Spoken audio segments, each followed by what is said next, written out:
नमस्कार, मी निशा घरगुती भोजन या चॅनलमध्ये तुम्हा सर्वांचं अगदी मनापासून स्वागत करते। जसं की तुम्ही थंबनेलला पाहिलंच आहे की आज आपण पोह्यामध्ये गव्हाचे पीठ टाकून अतिशय भन्नाट आणि पौष्टिक अशी रेसिपी बनवणार आहोत, जी की तुम्ही या अगोदर कधीही बनवली नसेल। चला तर मग मंडळी, याचं आपल्याला काय बनवायचं आहे ते पाहण्यासाठी व्हिडिओ अजिबात जरासुद्धा स्किप न करता शेवटपर्यंत नक्की पहा। आता सर्वात आधी तर इथे आपल्याला 1 वाटी पोहे व्यवस्थित स्वच्छ पाण्याने धुवून त्याचबरोबर भिजवून घ्यायचे आहेत। पहा, असे अगदी मऊसूद असे आपण हे पोहे भिजवून घेतले। आता पोहे व्यवस्थित असे चुरून घ्यायचे आहेत, असे कुस्करून घ्यायचे। याच्यामध्ये थोडंसं पाणी टाकून व्यवस्थित याला चुरून घ्यायचं। अगदी कणकेप्रमाणे याचा गोळा आपल्याला बनवून घ्यायचा आहे। लागेल तसं अगदी 1 ते 2 चमचे पाण्याचा वापर करायचा आहे आणि व्यवस्थित असं आपण याला मळून घेऊया। हे पोहे व्यवस्थित असे आपल्याला कुस्करून घ्यायचे आहेत। पहा, इथे आपण अशा पद्धतीने पोह्याला व्यवस्थित असं मिक्स करून घेतलेलं आहे, मळून घेतलेलं आहे आणि याचा अशा पद्धतीचा गोळा तयार झालेला आहे। आता आपल्याला यामध्ये अर्धी वाटी गव्हाचे पीठ घालायचं आहे। याला अगोदरच चाळून घेतलेलं आहे। सोबतच अर्धी वाटी आपल्याला बेसन पीठ घालायचं आहे। सर्व जिन्नस एका वाटीनेच मोजून घ्यायचे। 1 वाटी पोह्याकरता अर्धी वाटी गव्हाचे पीठ आणि बेसन पीठ। त्यानंतर 1 बारीक चिरलेला कांदा घालायचा, हिरवी मिरची घालायची, थोडीशी हळद घालायची आहे, थोडंसं लाल तिखट घालायचं आणि चवीप्रमाणे मीठ घालायचं। थोडेसे जिरेसुद्धा घालायचे आहेत। तुम्ही यामध्ये तुमच्या आवडीप्रमाणे वेगवेगळ्या प्रकारच्या भाज्या वापरू शकता, कोथिंबीरसुद्धा घालू शकता। माझ्याकडे अवेलेबल नव्हती त्यामुळे मी वापरलेली नाही, परंतु यामध्ये भरपूर अशी कोथिंबीर तुम्ही वापरू शकता। आता हे सर्व जिन्नस आपल्याला व्यवस्थित असं मिक्स करून घ्यायचे आहेत, एकजीव असं करून घ्यायचं आहे आणि त्यानंतर यामध्ये गरजेप्रमाणे गरज पडली तर 1-2 चमचे पाणी घालून व्यवस्थित असं मळून घ्यायचं आहे, मिक्स करून घ्यायचं आहे। तर याचं आपल्याला एक मिश्रण बनवून घ्यायचं आहे, जे की जास्त घट्टही नको आणि अगदीच पातळही नको, मध्यम अशा स्वरूपाचं आपल्याला याचं मिश्रण बनवून घ्यायचं आहे। पहा, अशा पद्धतीचं आपलं हे मिश्रण तयार झालेलं आहे। अगदी 2 ते 3 चमचे आपण यामध्ये पाण्याचा वापर केलेला आहे आणि अशा पद्धतीचं आपलं हे पोह्याचं मिश्रण इथे तयार झालेलं आहे। तर ही जी रेसिपी आहे ना, ती अगदी झटपट तयार होते आणि पौष्टिकसुद्धा आहे। अगदी घरामध्ये उपलब्ध असणाऱ्या साहित्यांमध्ये तयार होते आणि कोणतीही पूर्वतयारी करावी लागत नाही। पहा, अशा पद्धतीचं आपलं हे मिश्रण तयार झालं की आता एक पेपर घ्यायचा आहे। त्या पेपरला थोडंसं तेल लावून घ्यायचं आणि तयार केलेलं पोह्याचं मिश्रण अशा पद्धतीने याच्यावरती थापून घ्यायचं। हाताला थोडंसं पाणी लावून घ्यायचं, म्हणजे हात ओला करून घ्यायचा आणि याला पसरवून घ्यायचं, म्हणजे हे मिश्रण आपल्या हाताला चिकटत नाही। तर इथे आपण याचं थालीपीठ बनवत आहोत, याला तुम्ही धपाटे पण म्हणू शकता। तर हे बघा, जास्त जाड पण नाही आणि जास्त पातळ पण नाही, अशा मध्यम स्वरूपाचं आपल्याला थापून घ्यायचं आहे। पातळ आवडत असतील तर तुम्ही जरासे पातळसरसुद्धा तुम्ही याला थापून घेऊ शकता। पहा, मध्यम अशा स्वरूपाचं आपण याला थापून घेतलेलं आहे। आता याला असे होल पाडून घ्यायचे। यामुळे काय होतं, याच्यामध्ये तेल टाकून आपण याला खमंग असं भाजून घेऊ शकतो।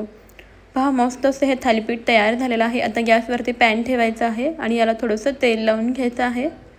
तेलाऐवजी ते तुम्ही तूप किंवा बटरसुद्धा वापरू शकता। आता पॅन व्यवस्थित असा गरम झाला की याच्यावरती आपल्याला हे थालीपीठ घालायचं आहे आणि अलगद असा यावरचा पेपर काढून घ्यायचा आहे। आता एक बाजू व्यवस्थित अशी भाजली गेली की वरच्या बाजूने थोडंसं तेल लावून घ्यायचं आहे आणि हे थालीपीठ पलटी करून घ्यायचं आहे। आता आपण याला पलटी करून घेऊया। पाहू शकता, खालच्या बाजूने हे थालीपीठ अगदी व्यवस्थित असं भाजलं गेलेलं आहे। आता दुसऱ्या बाजूने सुद्धा आपण याला मध्यम गॅसवरती खमंग असं भाजून घेऊया। दोन्ही बाजूने आपण याला अलटी-पलटी करून अगदी व्यवस्थित असं भाजून घेतलेलं आहे। जितके हे थालीपीठ तुम्ही लो गॅसवरती भाजून घ्याल ना, तितकेच हे खूप छान खमंग असे भाजले जातात आणि चवीला सुद्धा खूपच रुचकर लागतात। आता अशाच पद्धतीने आपण दुसरं थालीपीठसुद्धा बनवून घेऊया। असं तुम्ही पेपरवरती याला पसरवून घेऊ शकता किंवा रुमालावरती, सुती कापडावरती पसरवून घेऊ शकता किंवा डायरेक्ट पॅनवरती पसरवलं तरीसुद्धा चालेल।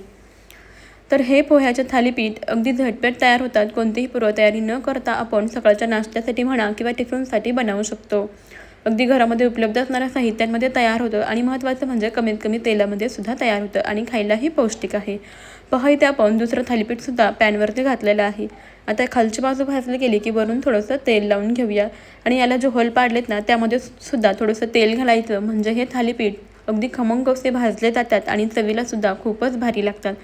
जितकं बारीक गॅसवरती भाजाल ना, तितकंच चवीला भारी लागतं। दोन्ही बाजूंनी अलटी-पलटी करून याला व्यवस्थित असं भाजून घ्यायचं आहे। तर मंडळी, तुम्हाला एक निवेदन आहे की तुम्ही आपला आजचा हा व्हिडिओ कोणत्या शहरातून किंवा मग कोणत्या गावातून पाहताय ते मला कमेंटमध्ये नक्कीच कळवा, म्हणजे मला सुद्धा समजेल की आपल्या घरगुती भोजनचे व्हिडिओज कुठपर्यंत पोहोचतात।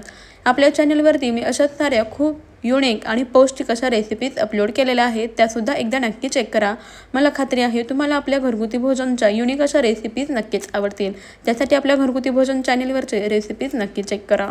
महत्त्वाचं म्हणजे आपल्या घरगुती भोजन या अस्सल मराठमोळा चॅनेलला जरूर सबस्क्राईब करा. त्यापुढील बेल आयकॉनसुद्धा प्रेस करा, म्हणजे आपल्या येणाऱ्या नवनवीन भन्नाट आणि युनिक अशा रेसिपीचे अपडेट सर्वात अगोदर तुम्हाला मिळतील. पहा, आपल्या या साहित्यांमध्ये ना असे 3 ते 4 मध्यम आकाराचे थालीपीठ तयार होतात. 2 व्यक्तींकरता तुम्ही इतकं प्रमाण घेऊ शकता. जास्त व्यक्तींकरता बनवायचं असेल तर तुम्ही इथे साहित्याचं प्रमाण वाढवू शकता. सोबतच ज्या काही पौष्टिक भाज्या आहेत त्यासुद्धा तुम्ही याच्यामध्ये घालू शकता, ज्यामुळे आपलं हे थालीपीठ आणखीनच पौष्टिक होईल. याच्यामध्ये तुम्ही बीट घालू शकता, गाजर किसून घालू शकता, सोबतच कोथिंबीरसुद्धा घालू शकता किंवा ज्या काही भाज्या तुम्हाला आवडतात त्या घालू शकता, जेणेकरून हे थालीपीठ आणखीनच पौष्टिक बनेल. पहा, थालीपीठला रंगसुद्धा अगदी मस्त आलेला आहे. आपण याला छान असं खमंग भाजून घेतलेलं आहे. तुम्हीसुद्धा असे पोह्याचे थालीपीठ नक्की बनवून पहा, तुम्हाला आवडतील याची मला खात्री आहे. पहा, इथे किती मस्त असे आपले पोह्याचे थालीपीठ तयार झालेलं आहे. दिसायला भारी दिसते ना, त्यापेक्षा चवीला तर खूपच भन्नाट झालेले आहे. एकदा जर बनवले ना तर घरचे पुन्हा पुन्हा बनवायला लावतील, इतके चविष्ट लागतात. तुम्हीसुद्धा असे थालीपीठ नक्कीच बनवून पहा. तुम्हाला आपली ही रेसिपी कशी वाटली? उन्हाळा चालू आहे, उन्हाळ्यामध्ये तुम्हाला काही हलकं फुलकं खावंसं वाटत असेल तर असे थालीपीठ बनवायचे. याला तुम्ही दहीसोबत खाऊ शकता किंवा तुमच्या आवडीच्या कोणत्याही चटणीसोबत खाऊ शकता. ज्यांना उन्हाळ्यामुळे जेवण जात नाही ना, त्यांना हे पोह्याचे थालीपीठ नक्कीच आवडतील. चला तर मंडळी, आपण भेटूया आपल्या पुढच्या रेसिपीमध्ये. तोपर्यंत खात राहा, मस्त राहा आणि सर्वात महत्त्वाचं म्हणजे हेल्दी राहा. तुम्ही आपला आजचा हा व्हिडिओ अगदी शेवटपर्यंत पाहिलात ना, त्याबद्दल तुमचे खूप खूप धन्यवाद. चला तर मंडळी, भेटूया युनिक अशा रेसिपीमध्ये. तोपर्यंत बाय बाय.